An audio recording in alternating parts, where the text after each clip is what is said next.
Student, आज के session में हम लोग रिप्रोडक्शन ऑर्गेनिज्म का लास्ट पार्ट डिस्कस करेंगे। तो थोड़ा ये लेंदी हो सकता है, बट आपको अच्छे से एक एक करके चीज़ों को देखना है। इस सेक्शन में बच्चों हम लोग स्पेशली डिस्कस करने जा रहे हैं सेक्सुअल रिप्रोडक्शंस के बारे में। ओके, तो देखो सेक्सुअल रिप्रोडक्शन और एसेक्सुअल रिप्रोडक्शन हमने पहले पार्ट में ही इसका जो फर्स्ट सेक्शन था उसी में ये पूरा पोर्शन कवर कर लिया था। तो अगर आपको कैरेक्टरिस्टिक फीचर अलग से लिखना है सेक्सुअल रिप्रोडक्शन का तो please refer the first part. इसका जो फर्स्ट पार्ट वीडियो उसमें आप रेफ़र कर सकते हो, वहाँ से देख सकते हो। क्लियर है, वहाँ से देख लो, उसके बाद फिर आगे बढ़ सकते हो। एनीवे, हम लोग सेक्सुअल रिप्रोडक्शन में पहले डिस्कस करते हैं different phases of life cycles. तो लाइफ साइकिल्स के जो डिफरेंट फेजेस हैं उसमें जैसे आपका जुवेनाइल फेज या रिप्रोडक्टिव फेज या सेनेसेंट फेज, ठीक है, ये तीन फेजेस में बटा हुआ रहता है। जुवेनाइल फेज को हम लोग प्री रिप्रोडक्टिव फेज और सेनेसेंट फेज को पोस्ट रिप्रोडक्टिव फेज कहते हैं, क्योंकि रिप्रोडक्टिव फेज के बाद आता है। तो ये हर ऑर्गेनिज्म हो, चाहे प्लांट हो, एनिमल हो, हर ऑर्गेनिज्म के लाइफ में ये तीन स्टेजेस आता ही है। तो पहला जो है जुवेनाइल स्टेज। तो जुवेनाइल फेज जो होता है उसमें बच्चों इसमें क्या होता है, बहुत ही rapid growth and maturations of organs चल रहा होता है ना, growth and maturity of organs that will occurring. तभी क्या होगा, धीरे धीरे वो सेक्सुअली मैच्योर होता चला जाएगा, है ना। तो पहला ये क्या होगा, पहला फेज होता है juvenile phase, actively growing stage इसको बोला जाता है। दूसरा इसमें क्या हो सकता है, development as well as maturation of reproductive structure होता है, और इसको हम लोग प्लांट के केस में वेजिटेटिव फेज कहते हैं। क्या बोलते हैं इसको, वेजिटेटिव फेज, क्योंकि प्लांट के लाइफ साइकिल में इसी फेज में क्या होता है, उसके रूट, स्टेम, लीफ ये सब बहुत अच्छे से डेवलप होते हैं। एंड फाइनली जब प्लांट मैच्योर हो जाएगा, वेजिटेटिवली मैच्योर हो जाएगा, तब उसके ऊपर फ्लावर आना है, और जैसे ही फ्लावर आएगा दैट मीन्स ये मूव कर चुका है रिप्रोडक्टिव फेज की तरफ मूव कर चुका है। तो this phase is of different durations in different organism. देखो इसका जो ड्यूरेशन है, जैसे लाइफ स्पेन सबका अलग अलग हो सकता है, उसी तरह से ये जो जुवेनाइल फेज होता है अलग अलग ऑर्गेनिज्म में अलग अलग होता है। जैसे ह्यूमन में जैसे 13-14 तक मान लो सेक्सुअल मैच्योरेशन होता है, मतलब उसके पहले का जो फेज़ है वो क्या हो गया, वही फेज़ हो गया जुवेनाइल फेज हो गया। Okay, in animal the juvenile phase followed by the morphological and physiological changes period to active reproductive behaviour, मतलब एक्टिव रिप्रोडक्टिव बिहेवियर से पहले वाला जो ड्यूरेशन होता है उसी को हम लोग जुवेनाइल फेज कहते हैं। उसी चीज़ को रिपीट किया जा रहा है। क्लियर है यहाँ तक? तो रहा भैया ये जुवेनाइल फेज। इसके बाद आता है नेक्स्ट रिप्रोडक्टिव फेज। तो रिप्रोडक्टिव फेज में बच्चों हम देख सकते हैं कि स्पेशली अगर हायर प्लांट की बात करें तो हायर प्लांट में जो फ्लावर होता है यही हमें रिप्रेजेंट्स करता है कि भाई मैं रिप्रोडक्टिव फेज में हूँ। क्या हूँ, रिप्रोडक्टिव फेज में। तो यहाँ पे एक बहुत अच्छा पॉइंट है, in higher plant flowering show end of the juvenile और vegetative phase end beginning of the reproductive phase. समझ रहे हो? एनिमल के केसेस में जैसे स्पेशली अगर हम देखते हैं प्राइमेट्स एंड नॉन प्राइमेट्स में, तो ह्यूमन क्या है, प्राइमेट्स होता है, तो उसमें मेंस्ट्रुएशन साइकिल चलता है, फीमेल में मेंस्ट्रुएशन साइकिल चलता है। तो मतलब जब starting of menstrual cycle in female में ये इंडिकेट करता है कि वो फीमेल अब अपने रिप्रोडक्टिव फेज में इंटर कर चुकी है, आ चुकी है, ठीक है ना। That means now they ready for the reproductions के लिए। बट उसी तरह से जो नॉन प्राइमेट्स हैं, तो नॉन प्राइमेट्स में जैसे काउ, सीप, रैट, डियर, डॉग, टाइगर, इन सब में क्या होता है, मेंस्ट्रुएशन साइकिल की जगह पे ऑस्टरस साइकिल चलता है। ऑस्टरस साइकिल ये सिमिलर है, ऐसा नहीं है अलग है, similar to the menstruation cycle, बस इसमें एक फेज होता है। जैसे मेंस्ट्रुअल साइकिल में at the end of the menstrual cycle क्या होता है, ब्लीडिंग होता है ना, ब्लीडिंग मतलब उसमें मेंसेस पीरियड स्टार्ट हो जाता है। बट एस्ट्रस साइकिल्स में ऐसा नहीं होगा, बाकी सब हार्मोनल चेंजेस, एंडोमेट्रियल में चेंजेस सब वैसे ही रहता है, बट लास्ट में यहाँ पे ब्लीडिंग नहीं होता है, ठीक है। तो यही बस डिफरेंस है। प्राइमेट्स में हम लोग इंक्लूड कर सकते हैं मंकी, ऐप और ह्यूमंस, ठीक है। ये एनिमल किंगडम में आई होप पढ़ लिया होगा तुम्हारा, मंकी, ऐप और human, that all are include in the primates. ये सब के सब क्या है, प्राइमेट्स क्या होता है बच्चों, ये मैमल्स का वन ऑफ द ये आपका ऑर्डर है, समझे। तो ये तुम्हारा रिप्रोडक्टिव फेज। अब यहाँ पे एक चीज़ और है बच्चों, यहाँ पे सीजनल और कंटिन्यूअस ब्रीडर। तो प्लांट हो चाहे एनिमल, उन सब में हम लोग देख सकते हैं सीजनल ब्रीडर्स। तो सीजनल ब्रीडर्स में क्या होता है, पूरे साल में एक पर्टिकुलर ड्यूरेशन आता है जब उस मानते हैं कि वो ड्यूरेशन जो है उस प्लांट के लिए फेवरेबल है, और उसी टाइम पे वो प्लांट रिप्रोडक्शंस करता है। तो reproductive active only during the favourable seasons in the reproductive phase. जैसे बर्ड है, डॉग है, और जैसे मैंगो देखा होगा ना, मैंगो, गुआवा, तो इनमें क्या होता है, एक पर्टिकुलर टाइम पे क्या होता है, इसमें फ्लावरिंग एंड फ्रूटिंग होता है तुम्हारा इसमें, ठीक है। तो इसको बोलते हैं सीजनल ब्रीडर। और एक होता है कंटिन्यूअस ब्रीडर। तो कंटिन्यूअस ब्रीडर क्या होता है, reproductively active through out the year, through out the तेरे रिप्रोडक्टिव फेज में वो हमेशा एक्टिव रहता है। जैसे ह्यूमन, तो human can reproduce any time, कभी भी ये रिप्रोड्यूस कर सकता है, कोई भी मंथ रहे उसको कोई फ़र्क नहीं पड़ता है। बट डॉग और बर्ड्स और भी बहुत सारे एग्जांपल्स हैं, उनको बोला जाता है हम लोग सीजनल ब्रीडर, और ह्यूमंस को बोलते हैं कंटिन्यूअस ब्रीडर कहते हैं। तो आई होप ये 2 वर्ड अच्छे से याद रख लेना, आगे यूज़ होता ही रहता है, कहीं ना कहीं तो यूज़ होता ही रहता है। अब आ जाते हैं लास्ट जो फेज़ है वो है सेनेसेंट फेज। तो सेनेसेंट फेज लास्ट फेज होता है, मतलब इसके बाद ऑर्गेनिज्म का फाइनल डेथ होने वाला है, समझे। तो दैट मीन्स अब क्या होता है, मतलब बुढ़ापा कह सकते हो, सेनेसेंट मतलब बुढ़ापा। तो इस टाइम पे क्या होता है, ऑर्गेनिज्म में मेटाबॉलिक एक्टिविटी डिक्रीज होना स्टार्ट हो जाता है, मेटाबॉलिकली डिक्रीज होने लगेगा। उसके बाद इसमें स्ट्रक्चरल एंड फंक्शनल डिजेनरेशंस होने लगता है, किसका, ऑर्गन का, टिश्यू का, बॉडी का, हर चीज़ का डिजेनरेशन स्टार्ट हो जाता है। तो structural and functional degenerations occur and finally death of the organisms. Finally organism जो डेथ है ऑर्गेनिज्म वो मर जाएंगे, ठीक है।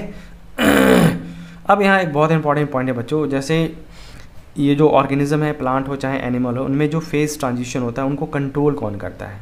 तो ये सारे के सारे जो फेज ट्रांजिशन होता है, याद रखना, transition from one phase two another phase is control by hormone. किससे कंट्रोल होता है, हार्मोन्स के थ्रू कंट्रोल होता है। ऑब्वियसली ह्यूमन में भी देखो ना, estrogen, progesterone, testosterone, FSH, LH, ये डिफरेंट टाइप के हार्मोन्स हैं जो इनको कंट्रोल करते हैं।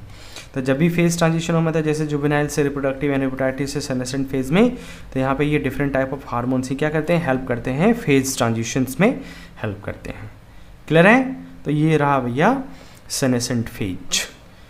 अब आते हैं इन फेजेस के बेसिस पे या फ्लावरिंग एंड फ्रूटिंग के बेसिस पे हम लोग पूरे प्लांट्स को 2 मेजर कैटेगरीज में बांट सकते हैं। एक है मोनोकार्पिक प्लांट और एक है पॉलीकार्पिक प्लांट।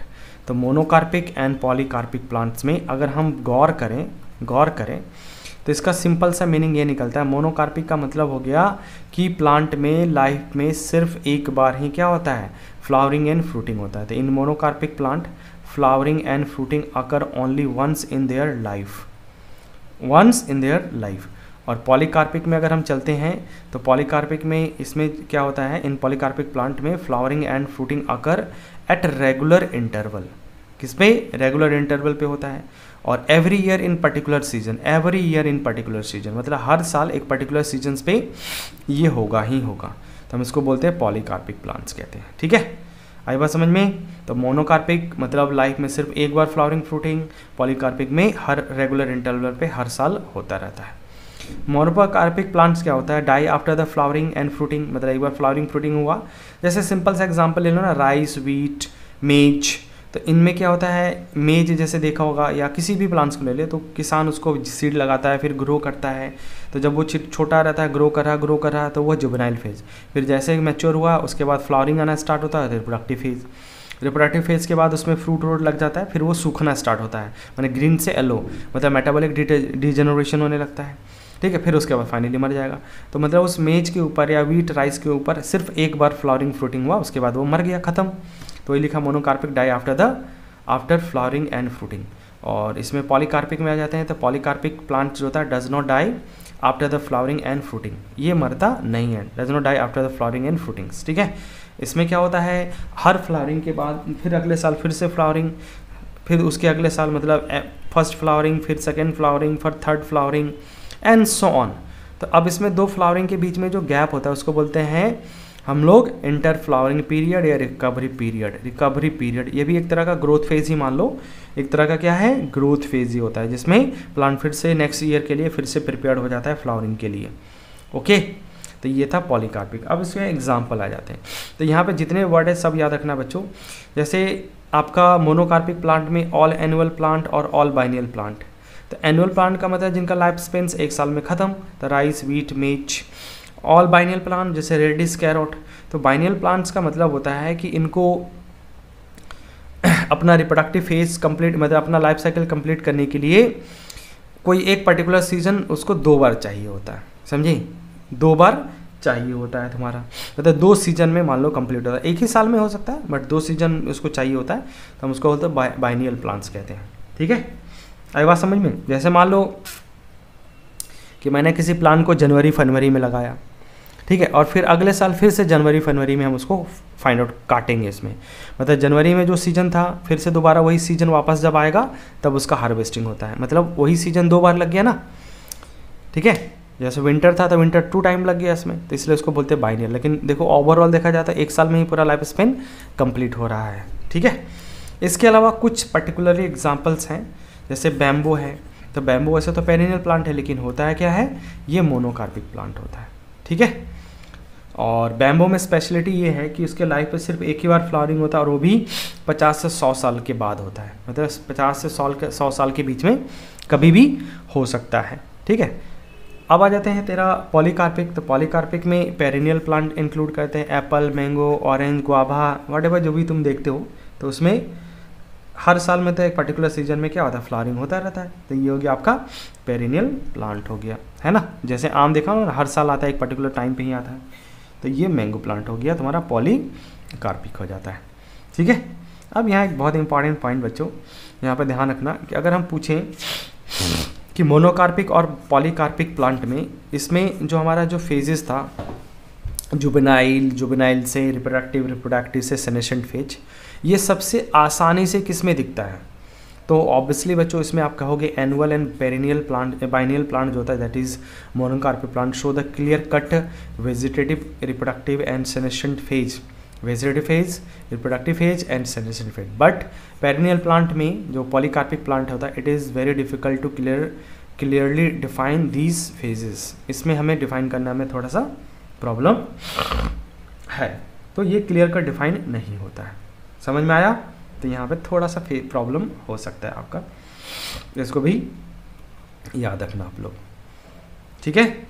अब आ जाते हैं यहाँ पे नेक्स्ट है एक एग्जाम्पल है बच्चों, बहुत ही धांसू एग्जाम्पल है। इस प्लांट का नाम है स्टोबिलस कुंथियाना, स्टोबिलस कुंथियाना, इसको बोलते हैं नीला कुरेंजी, नीला कुरेंजी। इस प्लांट की खासियत ये है कि इसमें फ्लावरिंग जो होता है ये 12 साल में एक बार होता है, 12 ईयर में एक बार होता है 12 साल में। और जैसे कि सितंबर और अक्टूबर 2018 में हुआ था, एनसीईआरटी में अभी भी 12 साल पीछे का ही डाटा मेंशन है, मतलब 2006 लिखा हुआ, मैंने इसको थोड़ा अपडेट करके बता दिया है, तो कोई बात नहीं, इसमें आप लोग अपडेट कर लेना।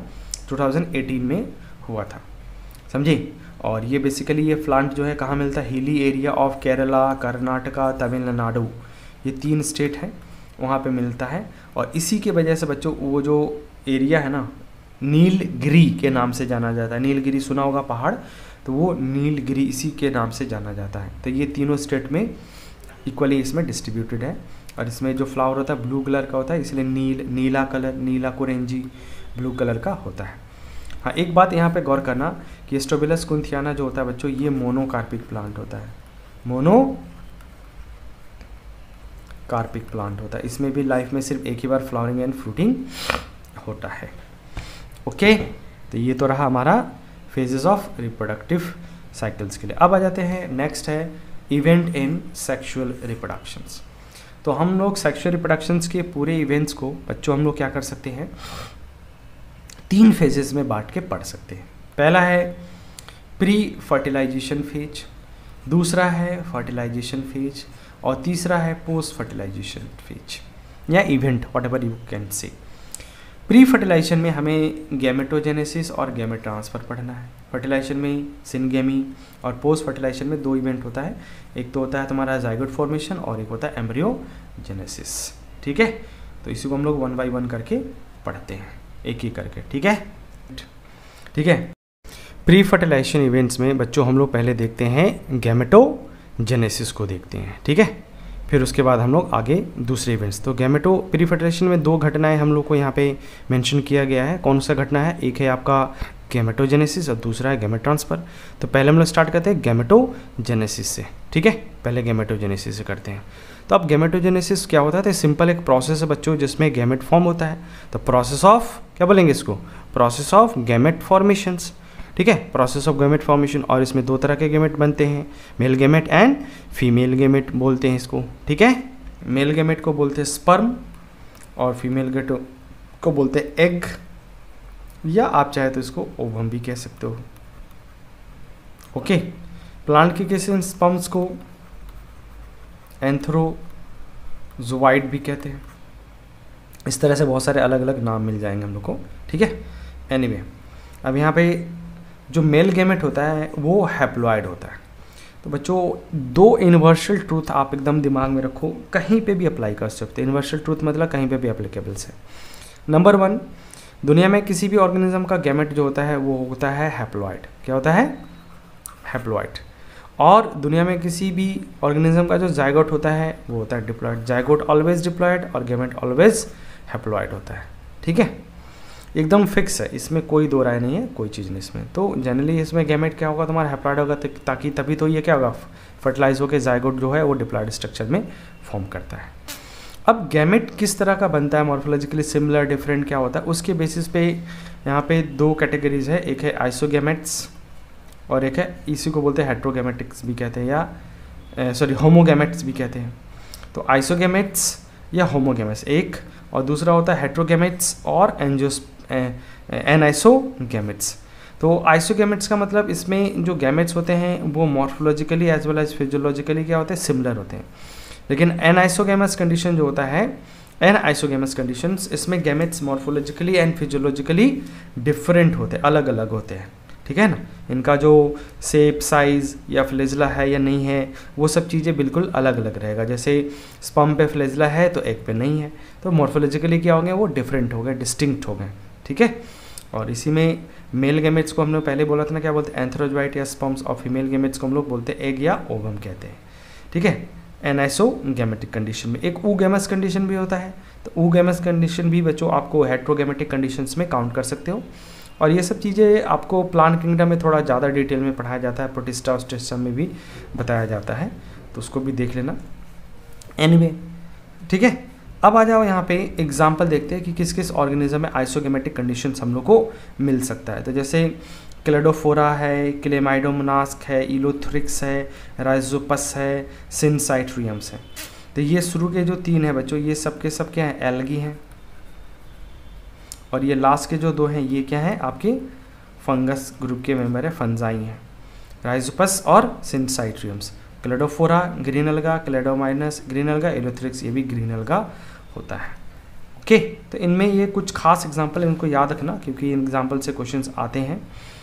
आगे देखते हैं हेट्रोगैमेटिक कंडीशन या एनाइसोगैमस कंडीशंस कहाँ मिल सकता है। तो most of the sexually reproducing organism like bryophyte हो, टेरिडोफाइट हो, जिम्नोस्पर्म्स हो, एंजियोस्पर्म्स, इन सब में क्या होता है, आपका हेट्रोगैमेटिक कंडीशन होता है। और एनिमल में भी, और कुछ फंगस भी है, ठीक है ना, फंगस भी है। और उसके अलावा इसमें जैसे फ्यूकस हो गया, फ्यूकस एल्गी जो है उसमें भी प्रेजेंट होता है, क्लियर है। तो ये हेट्रोगैमेटिक, फंगस में बेसिकली मोस्टली अगर बोला जाए तो आपको आइसोगैमेटिक कंडीशन होता है, फ्यू मेंबर है जिसमें हेट्रोगैमेटिक कंडीशंस होता है। बट इसको फोकस मत करो, तुम लोग फोकस यहाँ पे जितना एग्जांपल दिया उस पर फोकस कर लो इसमें, ठीक है।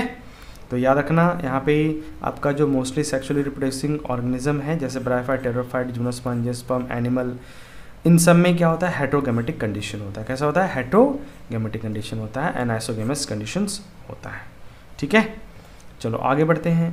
अब आगे बढ़े उससे पहले यहाँ पे क्वेश्चन हम लोगों को करना है, थोड़ा सा कुछ और चीज़ें सीखने के लिए कि majority of sexually reproducing organism वो कैसे होते हैं।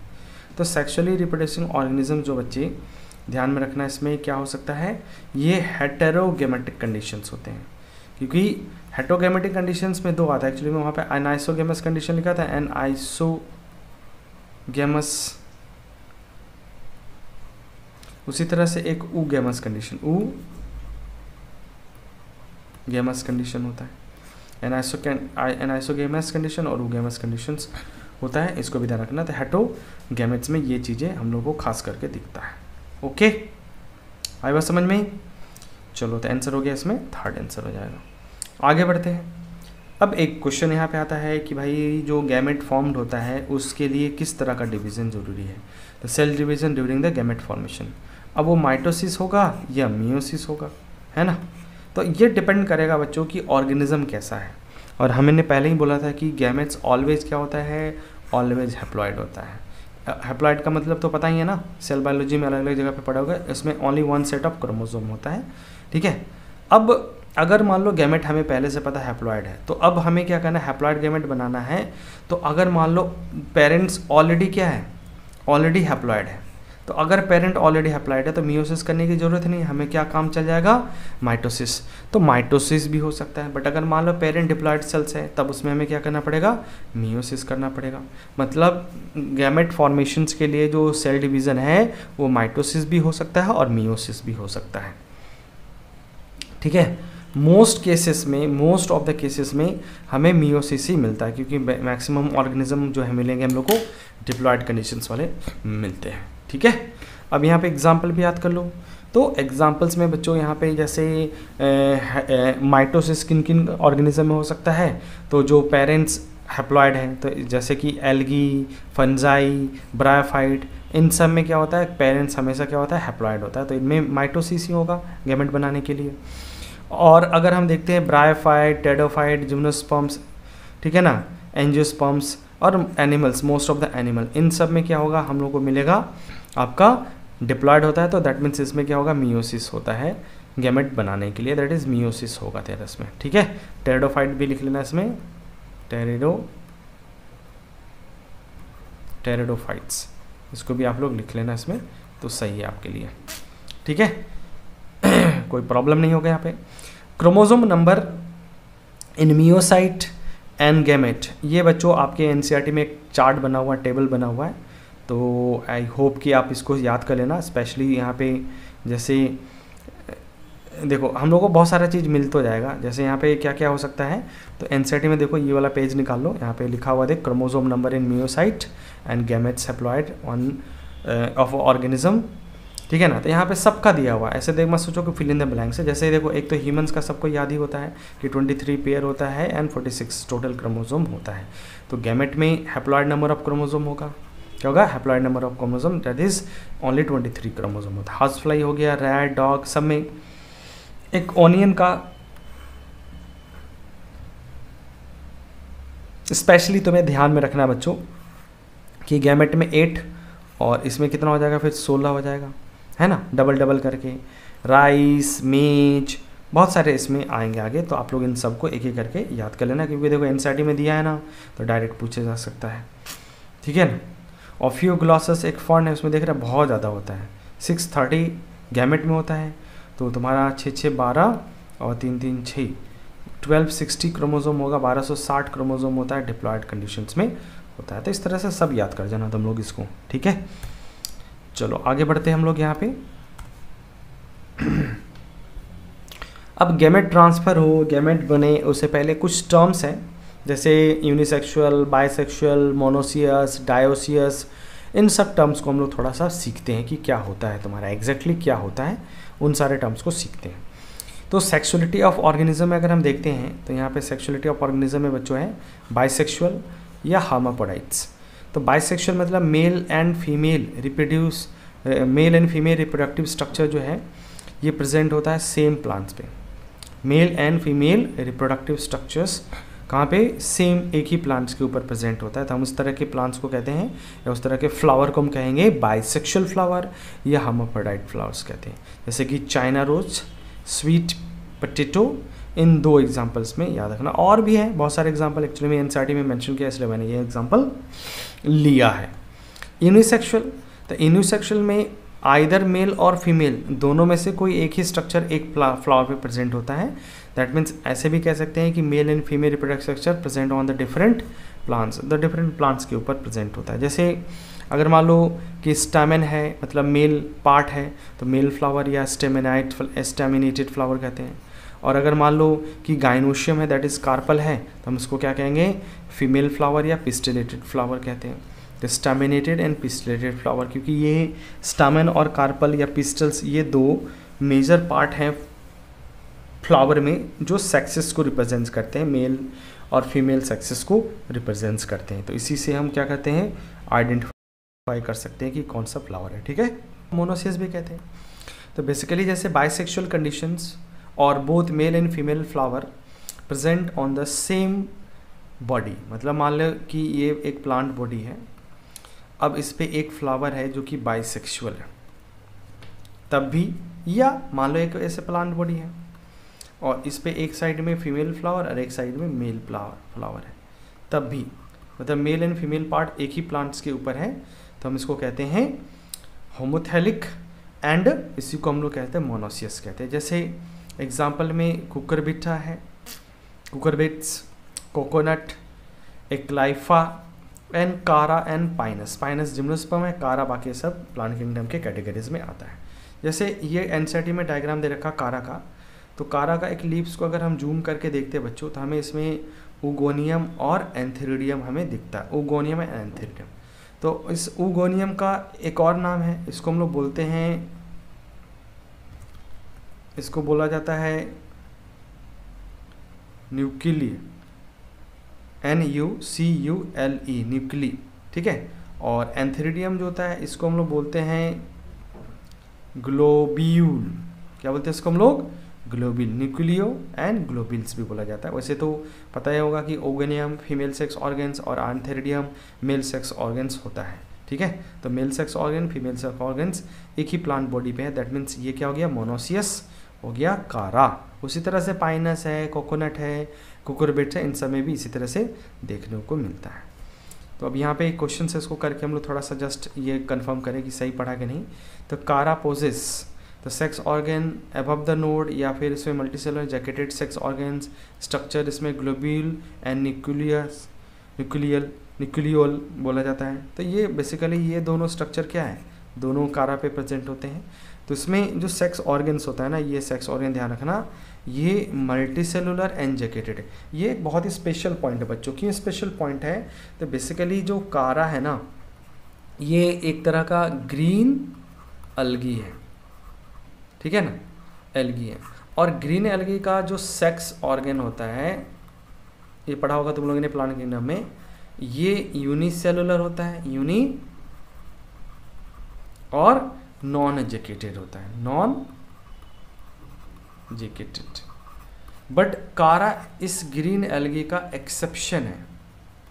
क्या है? एक्सेप्शन है। इसमें sex organ multi cellular and jacketed होता है, और इसी का दूसरा नाम ग्लोब्यूल और न्यूक्लियल बोला जाता है तुम्हारा। तो ये थोड़ा एक्सेप्शनल केसेस है, प्लांट किंगडम में भी इसको समझाया है, वहाँ से भी एक बार रिवाइज कर सकते हो, ठीक है। आगे बढ़ते हैं। नेक्स्ट है हेट्रोथैलिक और डायोसियस। तो हेट्रोथैलिक एंड डायोसियस का मतलब क्या हो गया इसमें कि मेल और फीमेल जो फ्लावर है वो डिफरेंट इंडिविजुअल पे प्रेजेंट होता है, डिफरेंट प्लांट बॉडीज पे प्रेजेंट होता है। तो mail and female flower present on the separate individual, ठीक है। जैसे यहाँ पे एक मर्केंशिया का एग्जांपल है, तो मर्केंशिया एक ब्रायोफाइट का मेंबर है, ब्रायोफाइटा का मेंबर है।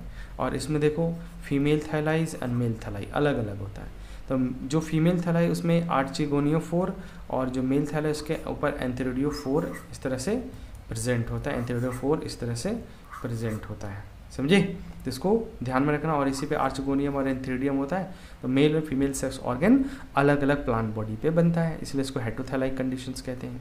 अदर एग्जाम्पल्स में मलबरी है, डेड पाम है, पपाया है, कैनाबिस है, फ्यूनेरिया है, और cycas. Funaria and cycas. Funaria moss को कहते हैं, और साइकस तो पता ही जिम्नोस्पर्म्स को कहा जाता है। तो इन सबको याद रखना। बाकी एंजियोस्पर्म के एग्जांपल तो ऑलमोस्ट सबको रटे ही हुए रहते हैं, क्योंकि हर जगह पे अलग अलग होता है, तो ये तो हमको पता ही है। चलो अब आ जाते हैं, कुछ एनिमल का एग्जाम्पल ले लेते हैं हम लोग। यहाँ था अभी तक तो प्लांट का ही देख रहे थे, एनिमल का एग्जाम्पल। तो एनिमल में बाइसेक्सुअल, मोनोसियस, हर्माफ्रोडाइट्स एनिमल्स में अर्थवार्म है, स्पॉन्ज है, टैपवार्म है, लीच है। तो ये सब मोनोसियस ऑर्गेनिज्म होते हैं, मतलब both the sexes present on the same individual, एक ही इंडिविजुअल पे प्रेजेंट होता है। उसी तरह से यूनिसेक्सुअल या इसको डायोसियस एनिमल कहते हैं। तो यूनिसेक्सुअल या डायोसियस का मतलब क्या होगा? Male female flower present on the different plant, different animal bodies. जैसे कॉकरोच है, तो मेल कॉकरोच फीमेल कॉकरोच अलग अलग, Nereis, frog, human, all the higher organism में ये सब चीज़ें देखने को मिलता है कि मेल और फीमेल सेक्स ऑर्गन्स अलग अलग होता है। क्लियर है यहाँ तक? चलो, तो ये तो रहा हमारा हेट्रोथैलाई और होमोथैलाइज। अब आ जाते हैं गैमेट ट्रांसफर्स। सेकेंड इवेंट्स जा रहे हैं पढ़ने के लिए गैमेट ट्रांसफर। तो अभी तक हम लोगों ने पढ़ा गैमेटोजेनेसिस, अब गैमेट ट्रांसफर। तो गैमेट ट्रांसफर का मतलब क्या है कि इसका मतलब सिंपल सा है कि फर्टिलाइजेशन के लिए जो मेल गैमेट है तो मेल सेक्स ऑर्गन से बना था, अब वो मूव करके फीमेल सेक्स ऑर्गन तक जाएगा। तो कैसे जाएगा उसी को पढ़ हम लोग, मेथड ऑफ मतलब गैमेट ट्रांसफर। इसमें तो मेजॉरिटी ऑफ ऑर्गेनिज्म जो होता है उसमें मेल गैमेट क्या होता है, मोटाइल होता है, एंड फीमेल गैमेट क्या होता है, नॉन मोटाइल होता है। फ्यू एक्सेप्शन इज देयर, जैसे फंजाई है, एल्गी है, इन केसेस में कुछ एक्सेप्शन होता है क्योंकि इसमें गैमेट भी मोटाइल होता है क्योंकि सिलिया फ्लैजिला उनके ऊपर प्रेजेंट होता है, समझे। अब उसके बाद टू इंश्योर, हाँ, तो इंश्योर करने के लिए फर्टिलाइजेशन हो जाए, मेल गैमेट जो होता है ना, क्योंकि ये मोटाइल होता है और फीमेल गैमेट तो एक जगह पे कांस्टेंट है, तो वो प्लांट क्या करना चाहता है कि फर्टिलाइजेशन के चांसेस को इन्हांस करना चाहता है। तो इस केसेस में जो मेल गैमेट है वो बहुत ज़्यादा several thousand time than the female gamete produce करेगा, several thousand time than female gamete produce करेगा। इससे क्या होगा, इससे एकदम बिल्कुल इंश्योर हो जाएगा बच्चों फर्टिलाइजेशन, एकदम 100% क्या होगा फर्टिलाइजेशन से सेवरल थाउजेंड्स, समझ रहे हो ना, बहुत ज़्यादा क्वांटिटी में क्या होता है मेल गैमेट बनाता है। और क्योंकि ये मेल गैमेट जाएगा तो रास्ते में बहुत लॉस हो सकता है ना, और ये हम चाहते हैं कि फर्टिलाइजेशन इंश्योर हो जाए, इस वजह से यहाँ पे देखा जाता है। ओके, अब आ जाओ इन प्लांट लाइक जैसे एल्गी है, ब्रायोफाइट है एंड टेरिडोफाइट, इन सब में क्या बोला यहाँ पे गैमेट मोटाइल होता है फ्लैजिला होने की वजह से, और फ्लैजिला है तो ऑब्वियसली गैमेट किसके थ्रू ट्रांसफर होगा, वाटर के थ्रू ट्रांसफर होता है और जाके फर्टिलाइजेशन करता है। But in case of gymnosperm और एंजियोस्पर्म इन दोनों में फ्लैजिला एब्सेंट होता है।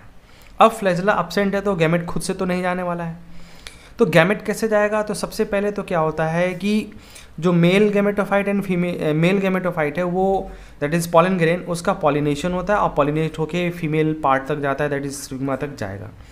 और फिर स्टिग्मा से उस पॉलन ग्रेन से एक स्ट्रक्चर निकलता है जिसको बोलते हैं पॉलन ट्यूब। तो पॉलन ट्यूब के थ्रू अब ये क्या होगा, फीमेल गैमेट तक ये ट्रांसफर होगा, तो gamete transfer through the pollen tube. That means यहाँ पे एक वर्ड में कह सकते हो जिम्नोस्पर्म और एंजियोस्पर्म, जिसमें गैमेट नॉन मोटाइल होता है उसमें गैमेट पॉलन ट्यूब के थ्रू ट्रांसफर होगा, किसके थ्रू, पॉलन ट्यूब के थ्रू ट्रांसफर होता है। क्लियर है, तो ये रहा भैया मैकेनिज्म किसका, गैमेट ट्रांसफर का। नेक्स्ट आते हैं, इसमें से हमें बोला जा रहा है कि ओड चूज करना है, क्या करना है इसमें से, विच वन इज ओड, ये आपको चूज करना है, ये बताना है, ठीक है। Medium through which the male gamete are transfer, तो चलो चूज कर लेते हैं, इसमें कोई दिक्कत नहीं। देखो एल्गी एंड ब्रायोफाइट इन दोनों केसेस में जो गैमेट ट्रांसफर होता है वो होता है वाटर के थ्रू। टेरिडोफाइट और एल्गी, तो टेरिडोफाइट एल्गी इसमें भी वाटर के थ्रू होता है। Simple plant and bryophyte, simple plant मतलब लोअर प्लांट्स को मान सकते हो, ब्रायोफाइट एल्गी इन सबको, तो इनमें भी वाटर के थ्रू होता है। लेकिन जिम्नोस्पर्म एंजियोस्पर्म इसमें जो पॉलन ट्यूब ट्रांसफर होता है वो होता है किसके थ्रू, पॉलन ट्यूब के थ्रू होता है, यही ओड हो गया, तो आंसर हो जाएगा 4, दैट्स अ ओड हो जाएगा। तो इस तरह का भी क्वेश्चन आता है ओड इवन करके, तो आपको उसमें कोई पर्टिकुलर फीचर्स को ध्यान में रखना है। जैसे मान लो इस क्वेश्चन में से ये हटा देता, ये पूरा हटा देता है उच्च गैमेट ट्रांसफर, तब भी हमें ये क्वेश्चंस को क्या करना होता है, सॉल्व करना होता है, ठीक है। तो इसको भी ध्यान में रखना आप लोग। आगे बढ़ते हैं नेक्स्ट पॉइंट की तरफ। अब आते हैं थोड़ा सा हम लोग देखते हैं बच्चों कि एनिमल के केस में कैसे गैमेट ट्रांसफर होता है। एनिमल के केस में तो एनिमल में कुछ स्पेशल मैकेनिज्म्स भी हमें देखने को मिलता है, जैसे कि आप मान लो अर्थवार्म और कॉकरोच, ये दोनों इनवर्टिब्रेट्स है। तो इनवर्टिब्रेट्स में क्या होता है, जो मेल पार्टनर होता है गैमेट को ट्रांसफ़र कर देता है फीमेल रिप्रोडक्टिव स्ट्रक्चर में, और फीमेल रिप्रोडक्टिव स्ट्रक्चर में एक स्ट्रक्चर होता है जिसको बोलते हैं स्पर्मेटोथिका, तो उसमें जाके ये स्टोर कर देता है। आई बात समझ में, तो फीमेल रिप्रोडक्टिव स्ट्रक्चर्स में एक स्पर्म स्टोरिंग स्ट्रक्चर होता है जिसको बोलते हैं स्पर्मेटोथिका। तो स्पर्मेटोथिका में स्पर्म स्टोर होता है, जब जब एग बनेगा तो साथ में स्पर्मेटोथिका से स्पर्म भी रिलीज होता है और उस एग को फर्टिलाइज्ड करता है।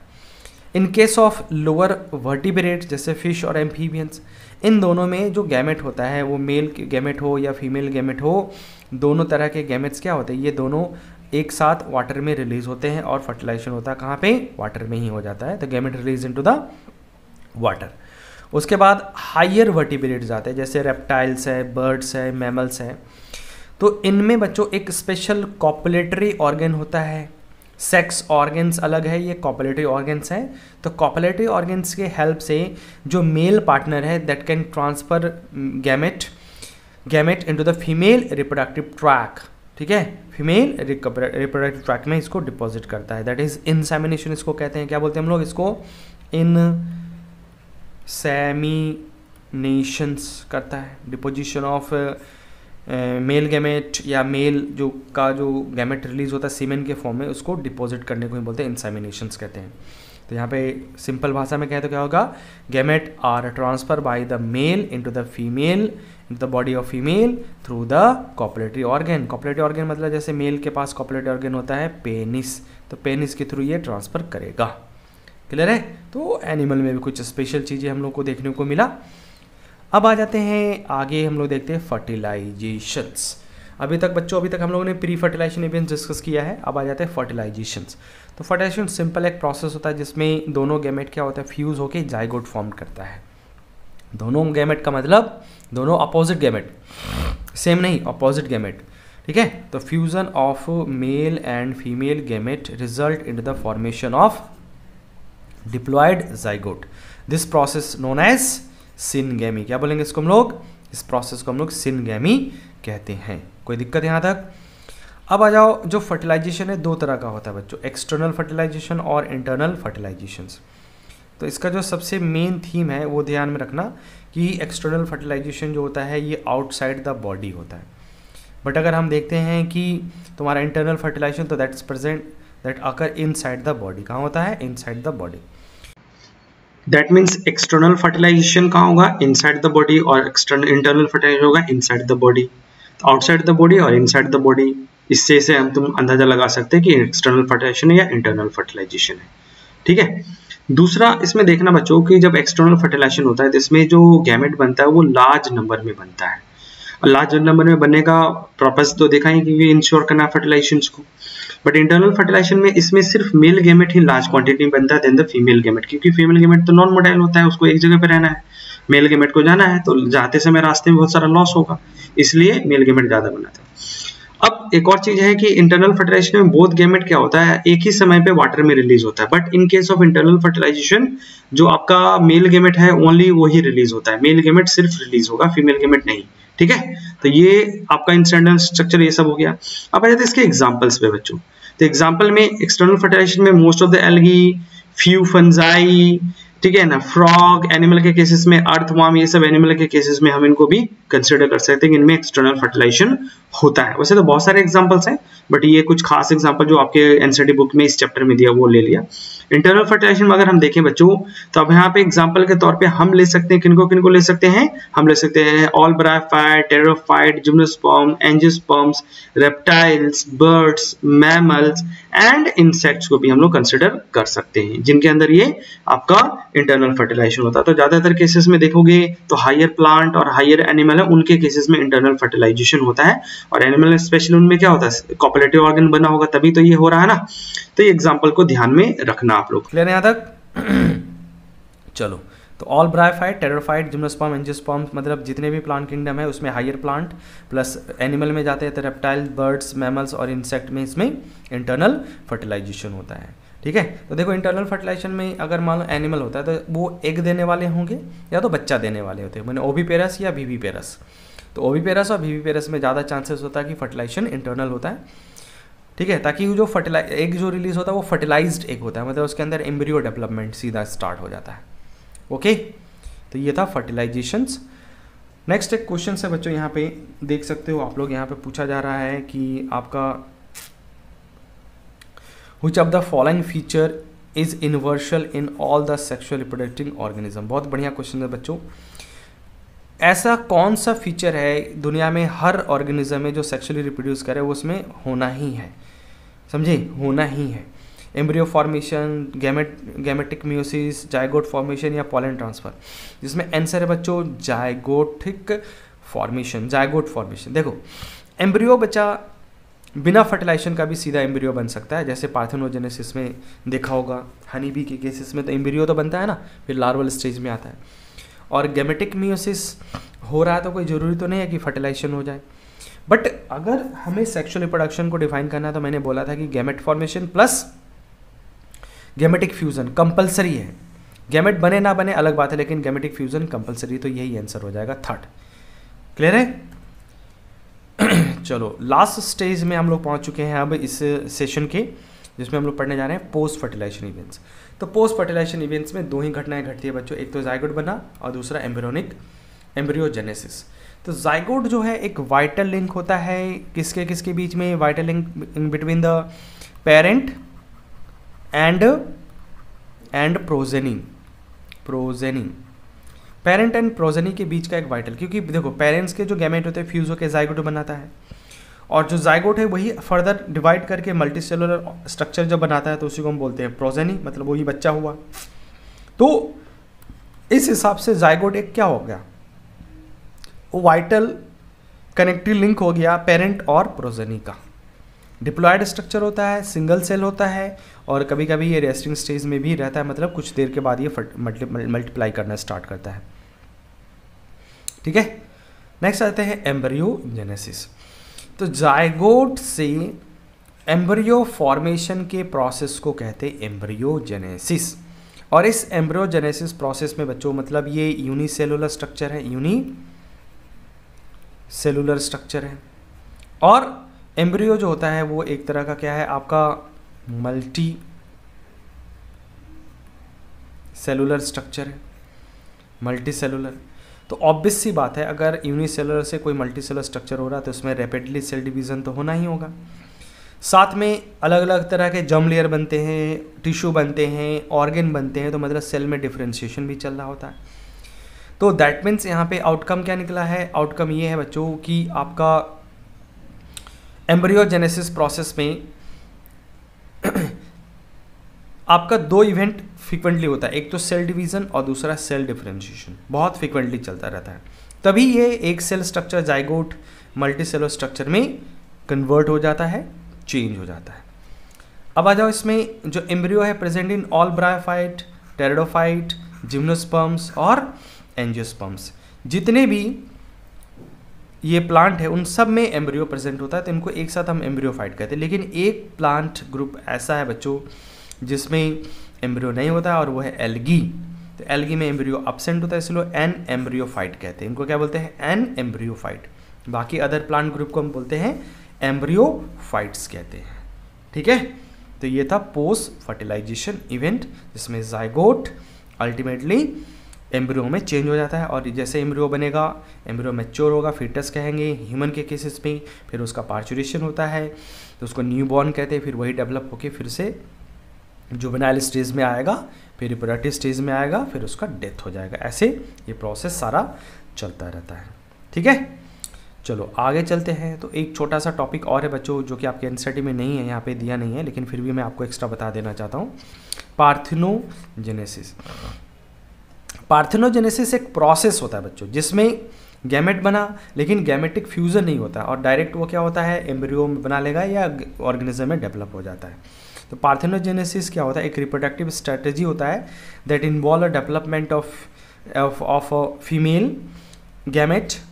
ठीक है ना, कभी कभी मेल भी होगा, फीमेल गैमेट, सेक्स सेल्स हो गया विदाउट फर्टिलाइजेशंस।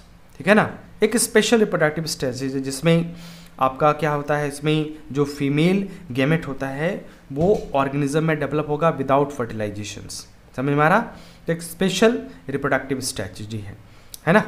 देखो यहाँ पे मेल गैमेट भी हो सकता है, फीमेल गैमेट भी होता है, लेकिन ज़्यादातर फीमेल गैमेट होता है, और वो फेल गैमेट सीधे ऑर्गेनिज्म में डेवलप हो जाएगा। आगे देखते हैं, ये जो पार्थेनोजेनेसिस है बच्चों, जैसे प्लांट में आपने सुना होगा बनाना, तो बनाना जो होता है एक नेचुरली पार्थेनोकार्पिक होता है। ठीक है, उस तरह से और भी बहुत सारे एग्जांपल्स हैं, लेकिन यहाँ पे हम लोग एनिमल के एग्जांपल को थोड़ा सा बताना चाहूँगा मैं। It occurring commonly among the lower plant हो गया एंड इन्वर्टिब्रेट्स लाइक जैसे पर्टिकुलरली रोटिफर हो गया, एफिड्स हो गया, एंट, वेस्प, बी। तो बी हम लोग के सिलेबस में है और बी को पढ़ना भी है। वैसे एंट और वेस्प में भी सेम बी वाला ही हालत होता है। और really among the higher vertebrates, higher vertebrate में बहुत ही रेयर है, बहुत ही कम है, बट लोअर में बहुत ज़्यादा होता है। अब यहाँ पे जैसे पार्थेनोजेनेसिस बच्चों ये तीन तरह का होता है, एक है अरिहेनोटॉकिक। तो जैसे अभी बताया ना कि जो फीमेल गैमेट है, ये फीमेल गैमेट है, हैप्लॉइड कंडीशंस में है। ठीक है ना, फीमेल गैमेट मतलब एग है, और ये अगर मान लो मेल में डेवलप हो जाए तो इसको बोलते हैं अरिहेनोटॉकिक। बट अगर मान लो वही फीमेल गैमेट जो है अगर ये किसी फीमेल में डेवलप हो जाए तो इसको बोलते हैं थियोटॉकिक। और हमें पता नहीं कि वो मेल या फीमेल या दोनों में कभी भी किस में भी डेवलप हो सकता है। एग में भी क्या हो develop into any of the sexes, तो उसको बोलते हैं एम्फीटॉकी। क्या बोलेंगे? एम्फीटॉकी। इस तरह से ये 3 वर्ड हो गया, अरिहेनोटॉकी, थियोटॉकी एंड एम्फीटॉकी। जैसे अरिहेनोटॉकी का एग्जांपल है हनी बी, तो उसमें जो एग होता है वो बिना फर्टिलाइजेशन के पार्थेनोजेनेसिस के थ्रू ये ड्रोन में चेंज हो जाता है। उसी तरह से वेस्प एंड टर्की में भी सेम है। रोटिफर हो गया आपका थियोटॉकी का एग्जांपल, और एम्फीटॉकी में एफिड्स आ जाता है एग्जांपल्स। तो हालांकि देखो ये 2 तो नहीं पूछेगा थियो एम्फी, बट एरिनो पूछ सकता है क्योंकि हनी भी तो सिलेबस में है ना। सिलेबस में कहाँ मिलेगा मैं बता देता हूँ आपको, जेनेटिक्स वाले चैप्टर में दिया हुआ हनी बी का सेक्स डिटर्मिनेशन, तो वहाँ पे ये पार्थेनोजेनेसिस वर्ड भी यूज किया गया है। ओके।